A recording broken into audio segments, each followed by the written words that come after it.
just had it open for a little bit. It wasn't crazy hot, but I mean, the weather is good today. yes. I'm surprised. We usually have exactly 3 days like this, in Charlotte, but we've had on and off a couple of weeks worth. Yeah, it's been pretty pleasant. Easy for you to say. I know. I'm tripping over words all the time. I dislike that, but it happens. Yeah. I'm human, as far as you know. Welcome to the Rubber Duck Syndicate. Whereas O is probably not a robot. I'm not. I pass all the authentication things. I put the check mark in there. Click if you're not a robot. Like, ha! I was Fooled like, you. ha! Got you today. I'm going to sign up for this. You won't even know it. I'm on Instagram now. I'm already on there, but... Of course, robots laugh like... yeah. Because they have to, put their fingers together. So someone spent a lot of time programming that particular laugh into our evil robot overlords. Yeah, because they're all billionaires.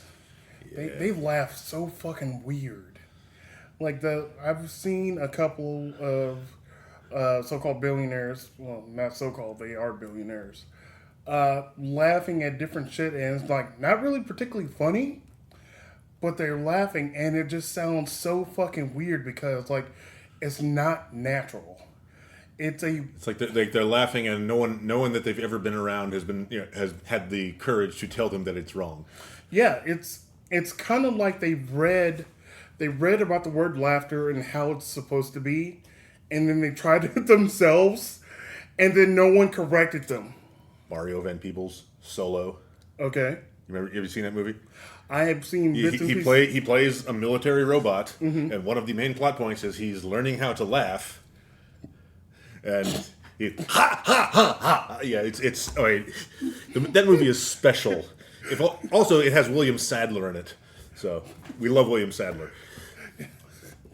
But yeah, that movie, I haven't seen that movie in a long time, but I remember the Mario Van Peebles as a robot trying to laugh and almost figuring it out.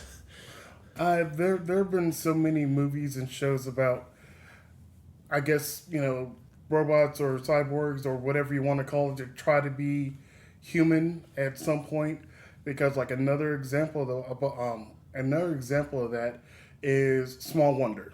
Small Wonder. Wow, there's a show that some people. There's a conspiracy that it never actually existed. What?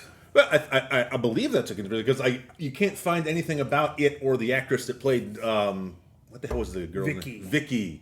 Yeah, you can't find anything about it anywhere. I mean, I of course, saying this out loud, I said, well, Google search is going to prove me to be an ignorant asshole. Yeah, but if I looked once and I couldn't find anything. Maybe because it's caught up in the copyright hill, where some shows can, if some people have the rights to it, they can be just distribute it. They're like, oh yeah, if you want to watch Small Wonder, cool, here you go. But the fact that you can't really, I haven't searched, but I'm pretty sure somebody recorded, VHS of it and then uploaded it later on. But the fact that nobody was gonna know that Small Wonder didn't exist, I remember it. But there are, I know that there's been at least one or two plot points in other shows from the last 15, 20 years that have referred not specifically to Small Wonder, but have referred to okay, this person that I know now. This, I swear she was that actress, and she never confirms it until the very end. We say, yeah, that was me. Okay. But now I'm getting even more vague with my references. The only other, I guess, actor that I can think of that would do that is, I'm probably going to say her name wrong, Soleil Moon Frye. Soleil Moon Frye? Yeah, yes. She was Punky Brewster, right? She was Punky Brewster. Yeah. And she was not... I thought that was the same actress that was the rival girl from Sabrina the Teenage Witch, but it wasn't her. No, but I don't know where that rumor came from. That's totally different because Punky was in essentially the mid '80s, I guess Sabrina the Teenage Witch. Correct. I was just thinking about it. I was like, okay. That was late 90s, right? Yeah, that was mid 90s. So it would attract. I mean, it should have been the right age. It could have been, but even though I think Sabrina, was it Melissa Joan Hart? I think she was one of those actors that she was able to play a child or at least a younger version of herself for probably a decade or two. Yeah, because like I'm pretty sure like maybe at that point I'm not exactly sure. She's supposed to be playing a high schooler. She's supposed to be like 16, 17, around that age. Most likely she was probably like 20 or 21 at that time. I think she was probably mid to late 20s at that point. Oh my goodness. Yeah. She just, I mean, because she was Clarissa. That was our first introduction to her. Clarissa explains it all. Yeah. So I think, I'm not sure exactly how old she was in that, but that was early 90s. Yeah, and she probably was like a teenager at that time. Yeah, but I think she would have probably been like upper teens. But she has had a youthful appearance for most of her career, and has played young characters for almost all of it. Correct, and she had her younger brother was like what, Ferguson? I think it was like his something name, like that. Yeah, I want to say it was Ferguson. And that poor kid like went through absolutely exhausting puberty on national television. Yeah, I feel so. No, that was Sam, like her best friend Sam that came to the window with the ladder. Yeah, he was the one that was like between one season and the next, he grew like 1.5 feet and had like acne that would scare people. I mean that. Yeah, and you also can't just write him off. Yeah, I mean because he was a major character, and he was basically like the foil. He was like the one that got into all the hijinks with her. Yeah, because like he was essentially a bad influence. He's like, I'm going to come up to your, like, I'm not going to use the front door or acknowledge your parents. I'm going to come directly to your window, and we're going to do some wild shit. Yeah, which, if you had that entire setup anywhere near any other program besides Nickelodeon. It's like, okay, so yeah, they're high school age. She's a pretty girl. He's a guy that climbs up to her window with a ladder. Yeah, this is not innocent. No, not at all. Yeah. And maybe that was due to some of the writing, because there were problematic writers at that time. Oh, Nickelodeon problematic? What? I know there's a whole documentary about that, which I need to get around to. But yeah, I haven't seen it either. But I've heard enough, and I know, man, it's like my childhood has been retroactively tainted because of that. Because like I used to love watching Nickelodeon, but you can imagine like the kids that were on Nickelodeon. Those, yeah. I feel some type of way about that, because they were child actors, and the parents were like, essentially maybe their parents were pushing them like, yeah, keep going, and I'm like, because they're making money while they're being abused in all types of ways. And they still had to like show up, still do the show, still pretend like it's all right, still pretend like everything is great. I mean, it's a wonder that any of them, came out as well adjusted as they did. Some didn't. Yeah, some There's definitely a lot had that did some not. after effects. Yeah. Yeah, there's a lot where I'm like, oh, your life has been completely ruined because of what happened to you from the age of 12 to age 17. That is, a period in time you're like, oh, that's what, like 5-6 years? Whatever it is. 17 minus 12. Okay, whatever. I'm not going to math it right now. Fuck you and math. It's 5. It is. Yes, it is 5. Today's algebra lesson brought to you by the letter O. No, it's not even simple algebra. That is just mathematics. It's just regular ass math. I didn't want to do it. I did it in my head. I was right, and I just didn't trust myself. But in the grand scheme of things, hey, I'm talking about something serious, man. And I'm trying desperately not to smile. I'm definitely talking about child abuse. Stop smiling. I'm laughing about the math, not the child abuse. Okay. Look at him. But, you put that in the scale of like, okay, that's 5 years. In the grand scheme of life, that is like 5 years of life. That doesn't seem like that long, but that is being abused over the but by the time you're 17, 5 years is more than a third of your life. Yeah, and then that still carries on with you the entire life. Yeah. So that's horrific, and I feel bad for them. Like I'm glad that some people made it, some people got over that, and some people are still very much affected by it, but they carry it on. And some people got punished for it. Hopefully, in the worst possible way. Like the worst possible way. I want them. People wish death upon people. Don't do that. Don't wish death upon someone. Wish justice on people, but not death. No, I want this, and I think I explained it to you maybe one time. So, I want this type of punishment for any person that does something that's extremely wrong or vile. Every time they need to swipe their debit credit card, they have to swipe it at least 3 to 4 times. Like every time, like the first time they swipe it, it gets denied. Second time they swipe it, it gets denied again. Third time, it'll work after the third time. Maybe sometimes. But the fourth time, that's when it goes. I want it to be such an inconvenience and embarrassment for that person all the freaking time. I agree with your passion for this plan, but I feel compelled to point out that cash is still a thing that exists. It is, but how often do people carry cash? Well, if their debit card didn't work every 5 tries, they would carry it more. Yeah, but when they go to the ATM, they put their thing in, denied, or it says like 0 balance. They're like, fuck. Then they have to go into the bank. They go into the bank. Every time they go in, there's going to be at least 4 people in front of them. And every person wants to open up a loan. It sounds like you want, karma to just fuck with them for the rest of their lives. Yes, Yeah. I want karma just to fuck with them their entire lives. Or, to have wet socks every time. Just, you want them to just be uncomfortable forever. Mm-hmm. Yeah, I get that. Yeah, I don't wish death upon anybody. Like, that's too easy. I just wish inconvenience and uncomfortability to anybody. I want the top of your butt crack to itch all the fucking time. Because you know what? You're an awful person. That is a very specific bit of karma there. Yeah, I want just the top of your butt crack. We specialize in butt crack karma here on the Rubber Duck Syndicate. That's the best kind of karma because it's gonna itch every time, and you want to scratch it. You might be in public. Oh, we're gonna talk about that too. Yeah, you say that like that public butt scratching incident that we're both. What?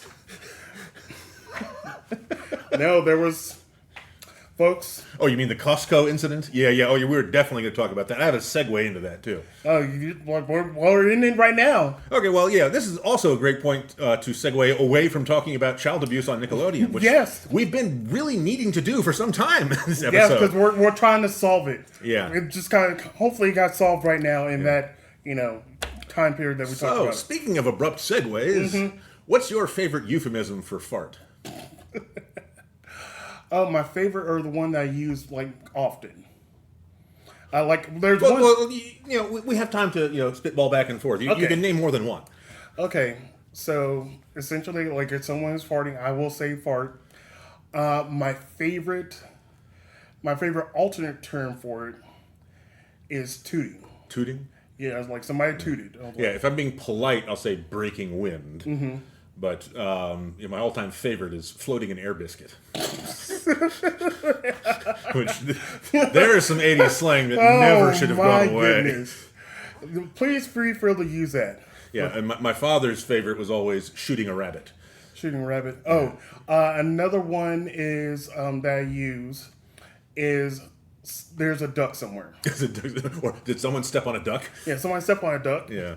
Yeah, because he's like, in Boy Scouts, when we were on camping trips and somebody would fart near the campfire, that would be blamed on a barking spider. Wait, hold on. They were farting into the campfire? No, around the campfire. My God. I was like, farting into the campfire is an inherently dangerous activity. I was going to say, we've all seen Blazing Saddles. We know not to do that. I was like, what the fuck are they doing in Boy Scouts? Some of the shit we got up to on camping trips is a miracle we came back with all of our limbs intact. Yeah. Okay. So we now know our favorite euphemisms for farting. Yeah. Please tell the story. So if your average, ordinary, single shot fart would be referred to as floating an air biscuit, we happened upon a gentleman in Costco this afternoon who would have made an air loaf. It was a 5-second long continuous release. It was like a baker's dozen of biscuits. Yeah, it was a lot, and like the man there was nothing you could tell, like by his body language that he knew it was happening and there was nothing he could do about it, so he just committed and went along with his day. Yeah, it was very odd because, of course, Daniel and I were just having a conversation, talking, and this broke through the conversation. Like a truck downshifting on the freeway. We both heard it, like the initial start of it, and then heard the rest of the seconds of it. Yeah, and from there on, no speech was necessary. We just looked at one another. We turned and went down the next aisle. Yeah, we slowly backed away and went to another aisle, and then walked around the backside just so we wouldn't get crop dusted by what was left. Because this gentleman, I don't know if he had bowel issues or he just doesn't have like public decorum. Yeah, I initially want to express sympathy for this man, because we don't know anything about him. It's entirely possible that this was outside of his control or even his awareness. Yeah. But on the other hand, this was a dude cutting at least a 5-second long like motorboat fart. Yeah. In public. And it was perfectly timed to be right next to the two of us. Yeah, it wasn't just like, we won't tell you, it wasn't like right near us where like it can be affected. It was like, so if we were here, maybe he was maybe like 5 feet away. But enough and loud enough for us to hear it and recognize it was only this dude. Yeah. Like, it was like, if you've been to Costco, you know that it's always kind of crowded. It's always pretty much hopping. This dude was by himself. No one else was around us. So we knew it was him. We couldn't blame it on anyone else.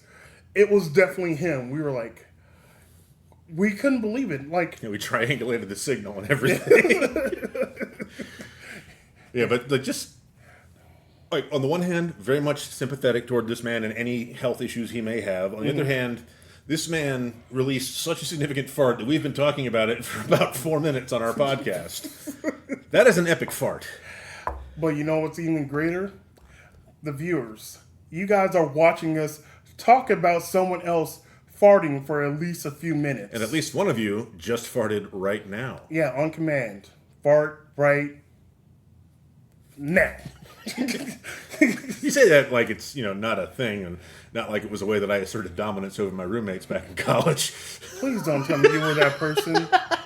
I did not use my powers for evil. But you acknowledge you had powers to do it. They did not believe that it was possible, and so like what do you mean it's not possible? It's not possible to fart on command, and then suddenly, for some reason, they all had to leave the room.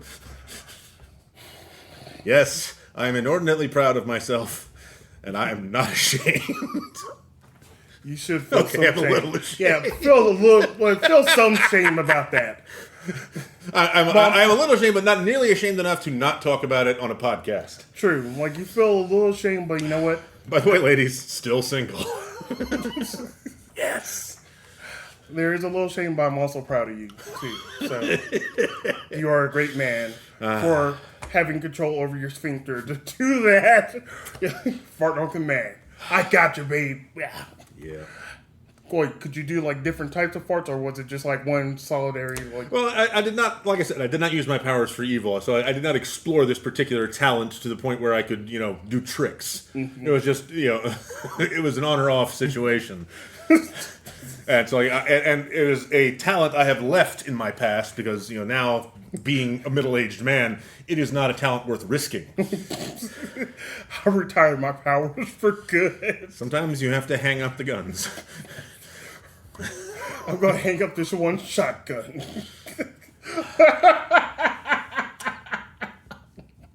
We have a new metaphor, folks. Oh, okay. Okay, I want to segue into something else. Thank goodness. So, folks, we came up, with the Rubber Duck Syndicate. Daniel and I have always talked about weird and odd shit. And as you kind of noticed... I don't think we're weird. I know we are. So it's slightly weird. Not weird enough where... We're unusual and eccentric. Okay, we'll go with that. If you want... We're uncommon. If you... You're going to treat us like, items in, like, Diablo 4? Like, Bitch, I'm legendary. You are not. Yeah, I said it. Believe it. Okay, folks, this may be the last episode of the Rubber Duck Syndicate because one of us has to die now. You're probably like, I don't want to say uncommon. You never say that. That's like there's like one of the few like ironclad rules of society. You don't say that, and you never tell a dude he can't be James Bond. It's just against the law. People have told many people they can't be James And Bond. they were all wrong. Okay. But you're not legendary. I wish you were. You're a little bit beyond uncommon. This is not the end of this, folks. You're beyond a little bit uncommon. I'm epic, at the very least. You're like... I'm purple. Yeah, I would say like you're a deep blue. You're almost into the purple, but you're like one of those like very, very like very exclusive blues. You wound me. I know I did. I'm here to hurt. Yeah, you know what you are. You're cursed equipment. I know. I'm drag everyone down. I'm here to hurt everyone. I have no powers that help. I'm just here to hinder. Area of effect DOT. Or DEI. That's why I'm here. I'm only on this podcast for Racism. DEI. But We all look alike to you, don't we? Yep. Neither one of us is going to break this time. This is absolutely ruining the pace of our podcast. It really is, but it's going to be fantastic. Because we're going Yes! yeah, give Daniel the small victory. But, I need all the validation I can get. well, for validation, we have this.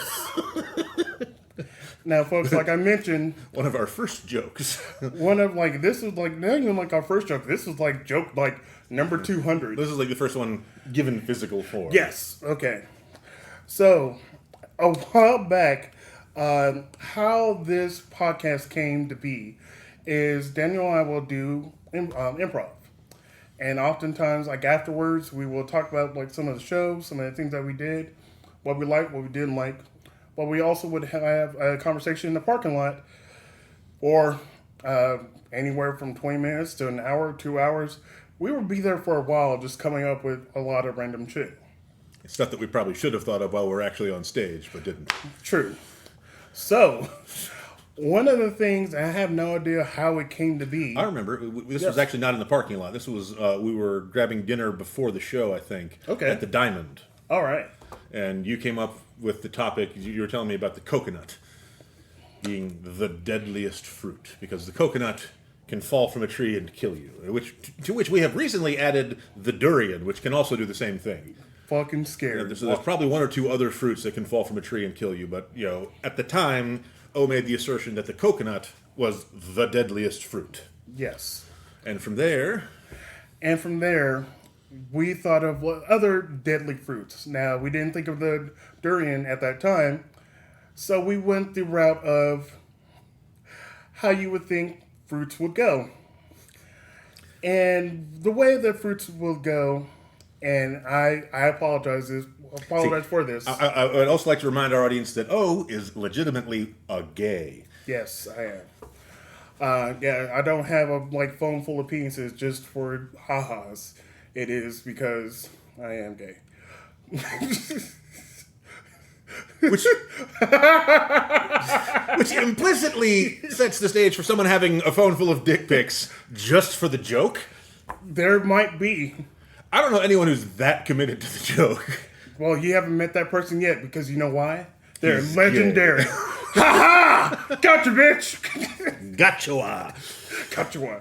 All right. So, being that my mind thought of other deadly fruits. The first one I believe that came to mind was it Billy Porter? It was Bruce Valanche with a machine gun. Yes. Thank you. It was Bruce Valanche with the machine gun. We probably laughed for a solid 4 minutes, 5 minutes like solid laughter about Bruce Valanche with the machine gun. Now, if you don't know who Bruce Valanche is, he typically is on, like, I guess was on Hollywood Squares. Well, that was, I'm sure he was on some version of it. Paul Lynde was the one most famously always in the center square, who was, he was another one on our eventual list of dangerous and deadly fruits. Yes. So we kind of came up with some other various people who are identified in the LGBTQ community and gave them weapons. Basically, gay celebrity plus weapon of destruction. Yeah, so that we want to highlight those folks in this book. So Daniel took the liberty of, I guess you used AI at the time? Yeah, and this was, early and I would argue harmless use of AI, even though I probably, killed a few trees by having the processing power run. But I have since, not succumbed to the allure of AI. I don't use it for everything. I know that I can't draw. Yeah, and this was one from, I believe, this was pre-pandemic. No, I don't think it was that far ago, was it? It's been a few years. Yeah, but I mean, so it probably was. It's been 5 years since the pandemic, though. So I think it was within the last 5 years. Okay, so within the last 5 years, so you understand how far AI has come to creating these images. Now, this is like, you can kind of see who these people are. Yeah, this is also not done, in photorealistic style. This is like paintings and things. Yeah. So we're going to edit in better pictures of this when we learn how to do that. I do. Oh, awesome. Yeah. So we're going to have, showing up on screen any second now, reference pictures. Like, right? So, like, if I'm holding this right here, so, hey, in the future, put these up. There you go. I'm going to talk over it while the pictures are being displayed. Remember a trash can. But also, Daniel's going to learn how to do this too, because I'm not going to be the one only doing the editing. But I'll try to just do some of that right now. You can see absolutely nothing. Probably absolutely nothing. Yeah, we're going to definitely need to edit those in. Yeah, we'll edit those in, but we'll go back and forth with it. So we have Liberace with a mace, Paul Lynde with a bazooka, and of course we have Bruce Valanche with the machine gun. We have George Takei with a saber. We have Sir Ian Michael McKellen with, what do you have? Pistol? Yeah, I think it's an old pistol. Yeah, he has a pistol. We both need glasses now. It's Billy Porter with a flamethrower. It's one of my personal favorites. Yeah, that one was pretty great. Then we have Anderson Cooper with a chainsaw. And Neil Patrick Harris with a baseball bat. We have Elton John, I believe, with a knife. Yeah, it's just like a big knife. A big knife. And then Jim Parsons with a katana.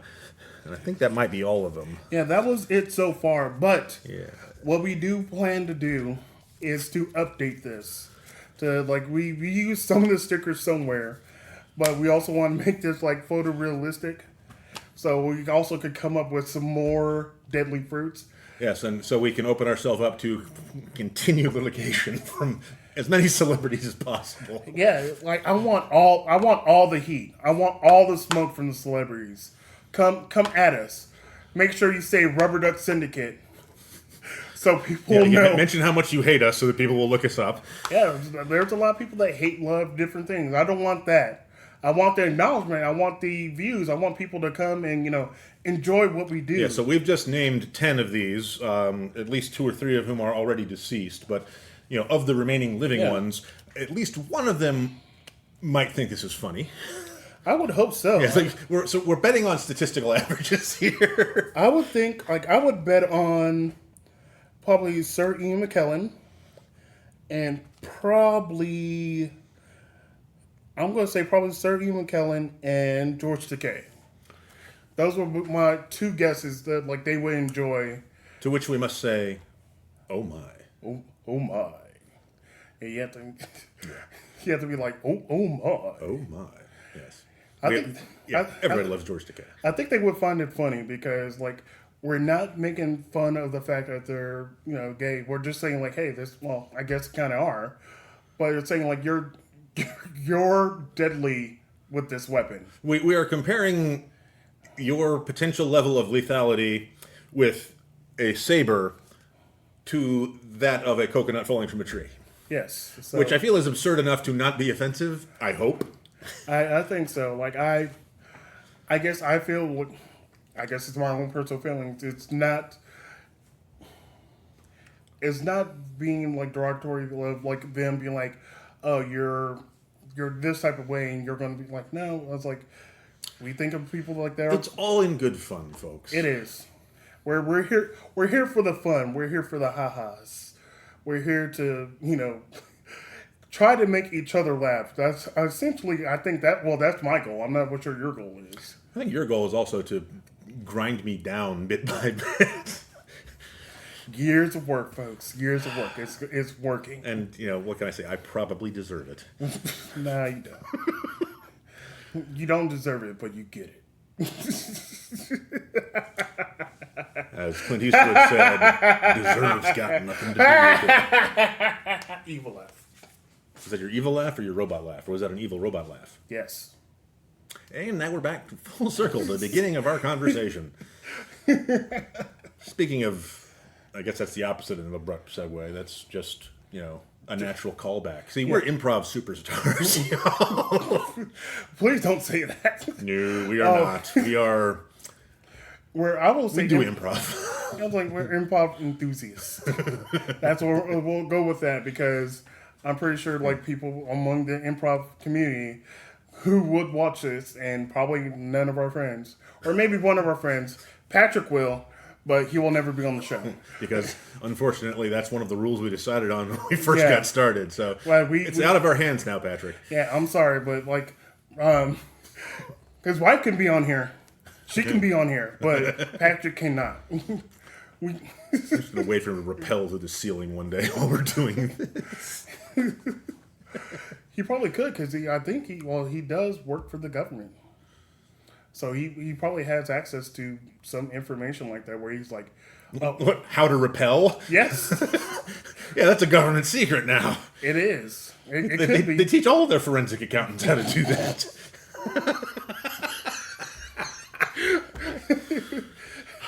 First thing and first. I mean, if anything we learned from those Ben Affleck movies. Yes, the accountant. Yeah. Oh my goodness! Like I need to get around to watching that, and because it seems so absurd, but it also seems like it makes sense. You're like, oh, this guy goes through your books to see like what the flaws are, and if they're flaws, he's like, I'm gonna call them out. Oh, you're dirty. I'm gonna beat the shit out of you. I guess that's how it works. Like, oh, you're off on your books. I'm gonna beat you up. I don't think that was exactly the reason why he was doing the beating, but it led to some of the beating. But what was the reason for the beating? Well, so he found details that was because he was neurodivergent, so he had a gift and a compulsion to find patterns in the data and to complete projects like that. So that made him an excellent accountant. But he was also raised sort of off the grid by a semi-criminal kind of dad, and he did lots of accounting work for very dangerous, illegal people. Uh-huh. And so he had a reputation, and he learned how to take care of himself. And so if he was in a situation where he needed to fight, he was going to win. But he did not necessarily just beat people up for having lousy books. But if he uncovered a conspiracy and you tried to kill him for it, you were going to lose. Gotcha. So he's essentially John Wick with a calculator. And no puppy. Oh. John Wick doesn't have a puppy also. Facts. That puppy got killed. Yeah, just imagine how that movie would have gone if he had just gotten another puppy. It would have shown. It would have been like actually that would be possibly within Keanu Reeves' acting range as an experiment. Like they could do. It would have to be like an alternate universe sort of movie, but have like the same sort of setup, but instead of having him break apart his garage floor, get all his guns back out, and go on a monstrous killing spree for 4 movies. 5, I think they're doing another one. Wow, yeah. I thought he died, didn't he? There's one that's like a spin-off of the John Wick movies. Ballerina. Yeah, which I haven't seen yet. But if they did a movie where that happened to him, like he lost the love of his life, and then was like had trauma inflicted on him where he was like robbed and beaten and had his dog killed and his car stolen. But if he were to work through that and avoid falling back into the ways of being a killing machine, like if you were to show the like emotional and therapeutic growth, like I don't know who you would have to have somebody playing a really brilliant therapist that they could play off each other. That would be one of those great 2-person kind of small cast dramas, but you could definitely have a hell of a story that way. So essentially, John Wick with the therapist. Yeah, it's like John Wick, working through this stuff without actually killing people, because killing people apparently is great therapy. Because he seemed a lot happier at the end. Oh man, if only I did that. Yeah, but where's my flamethrower? Yeah, but the idea of somebody with a traumatic and dangerous past, learning to deal with that, especially after something really awful happened, like happened at the beginning of John Wick. Yeah. I mean, that would be an amazing acting challenge and directing challenge. It's like, I think you could make an excellent movie out of that. Unfortunately, it would have to be one of those kind of what if scenarios, because John Wick is already pretty well established as killing is good for him. Yeah. Well, there's a lot of people who are doing him dirty, so like he keeps, I guess, going back because like it's his wife or love of his life died. Then he's minding his own business. He's doing his own thing. He tried. He tried to get out, but they pulled him back in. No, like he got pulled back in because some dickhead decided like, hey, I want your car. He's like, no, I'm good. He's like, no, I want your car. Instead of this, asshole just like going and then going to get another car, he decides to go rob John Wick, steal his car, and kill a puppy. So yeah, everyone that like is in his pathway deserves to. Yeah, it's like one thing they did an excellent job of in John Wick, other than the like whole violent ballet of it all, is setting up the bad guys, the villains, as people that genuinely deserve the awful stuff that's coming to them. Like they make these to be absolutely irredeemable people. Oh yeah. But that's how revenge fantasies work. I mean, you can't have a good, solid, badass fight scene where one guy is going through and like mowing down dozens of bad guys, and like the bad guys are just security guards.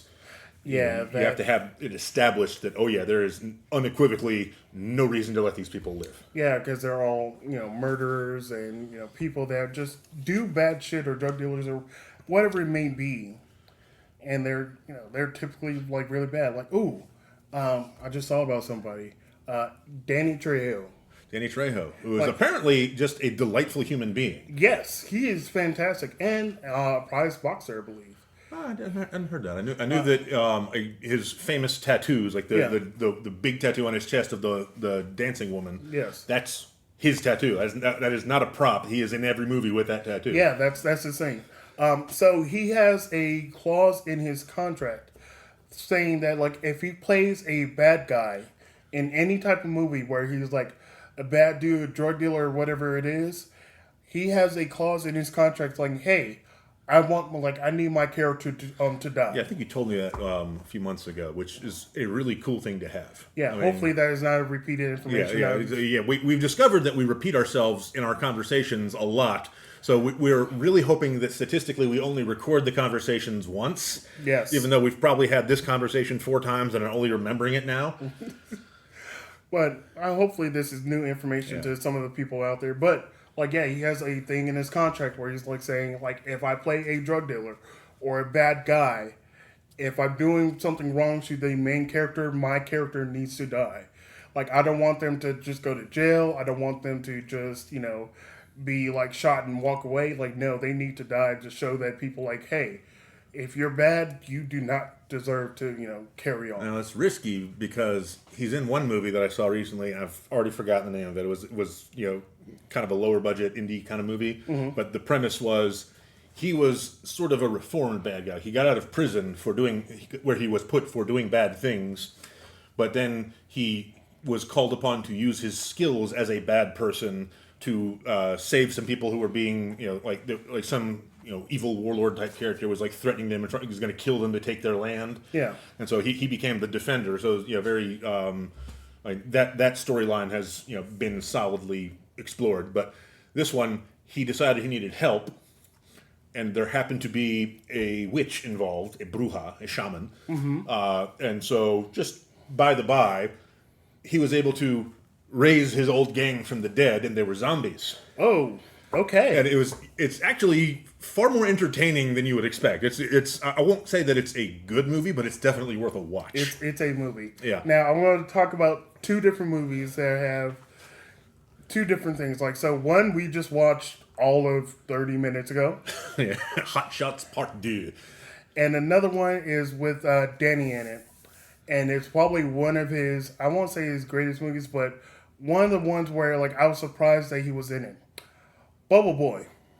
Bubble Boy, yes. Bubble Boy. The whole concept of that movie, it's like a slow burn trick. It's like you watch this movie and it starts off innocently, a little bit goofy, strange enough, and by 2/3 of the way through the movie, if you just stop for a moment and describe exactly what you're watching and how you got to that point, it sounds like absolute madness. It is, but it made perfect sense until you got to that point.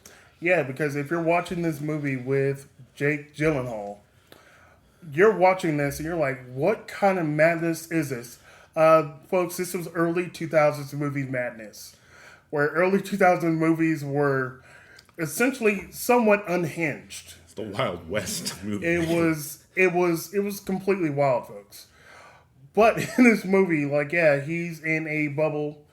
Essentially, they say, like, oh, this child needs to be contained in this bubble, otherwise, because he has no immunities. Yeah, he has no immunities.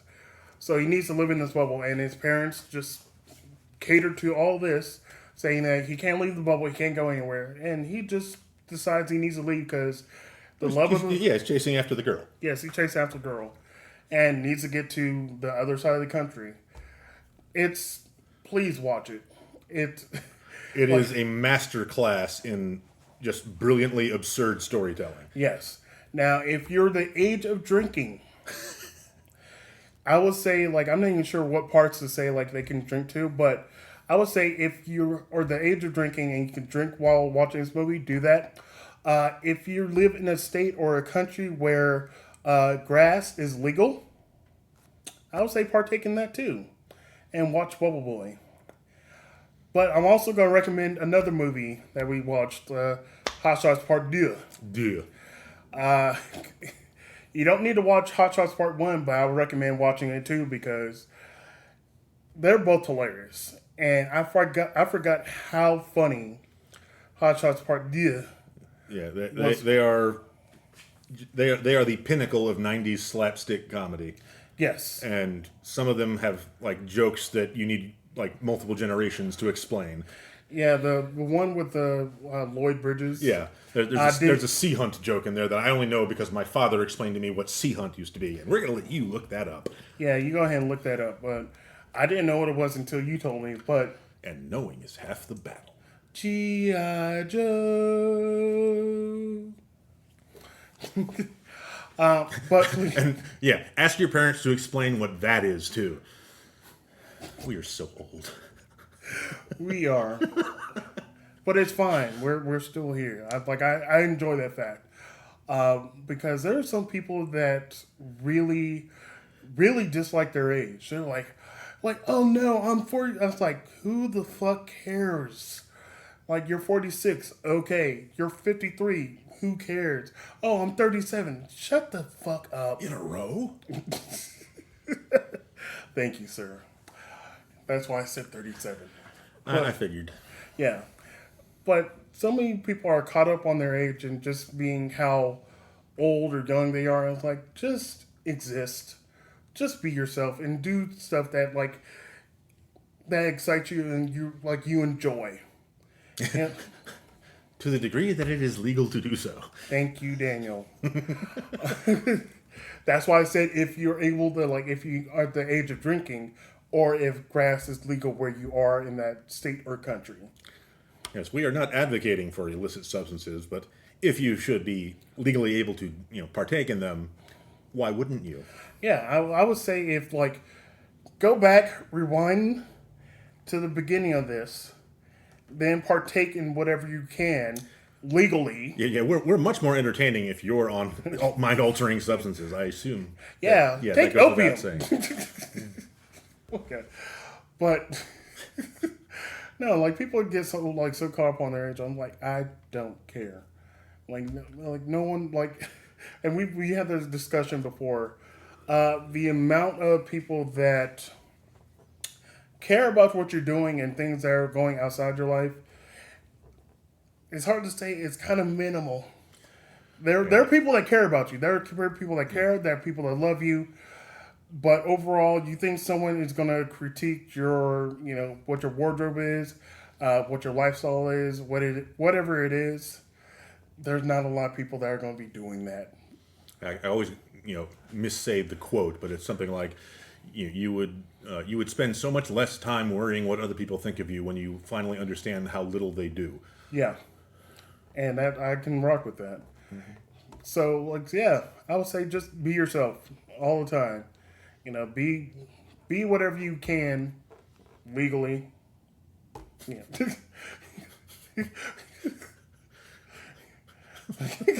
So just trying to okay, what? Yeah, I guess there are things that it's illegal to be. Usually, it's things that are illegal to do. But yeah, if you. There are things that if you do these things, it makes you into something that you are the kind of person that does those things. Yeah. So use your discretion, folks. Yeah, please use your discretion and just also consult your local laws. Okay. They said it was cool to do it on the podcast. Don't put us in this. We're already in this. Oh God, they're going to come after We're us. internet celebrities now.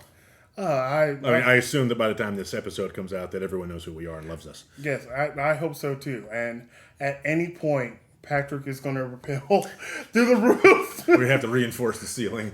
Okay, we're going to leave before that happens, folks. Now seems like an excellent time to make our daring escape. Yes. Have a good one. Goodbye, everybody.